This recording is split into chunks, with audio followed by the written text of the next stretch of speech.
રાજકોટનો આરોપી સુરતમાંથી ઝડપાયો। માધવ પ્રિયદાસના સાગરીત લાલજી ઢોલાની ધરપકડ કરવામાં આવી। સરથાણા પોલીસે કરી ધરપકડ। ફરિયાદીને ગૌશાળા બનાવવા અને પોઈચા જેવું મંદિર બનાવવાના નામે જમીન માટે રોકાણના નામે રૂપિયા પડાવ્યા હતા। રોકાણ કરાવ્યા બાદ હાથ ઉપર કર્યા હતા। 10 લોકો સામે રાજકોટના ભક્તિનગર પોલીસ મથકે નોંધાઈ હતી ફરિયાદ। જી મેડમ, લાલજી ઢોલાની અટકાયત થઈ છે, શું છે સમગ્ર મામલો?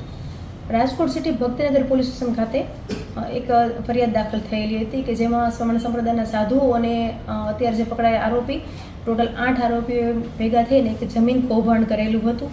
એના અનુસંધાને અમને રાજકોટ સિટી પોલીસથી ક્રાઇમ બ્રાન્ચ આપણી ક્રાઇમ બ્રાન્ચને ટીપ મળેલી। એ ટીપ અમને કે સરથાણા પોલીસના વિસ્તારમાં આરોપી હાલ હાજર છે અને એ અનુસંધાન સરથાણા પોલીસના વિસ્તારમાં તે આરોપીને ઝડપી પડેલ છે। જે ઝડપાયેલા આરોપી છે તેનો શું રોલ છે?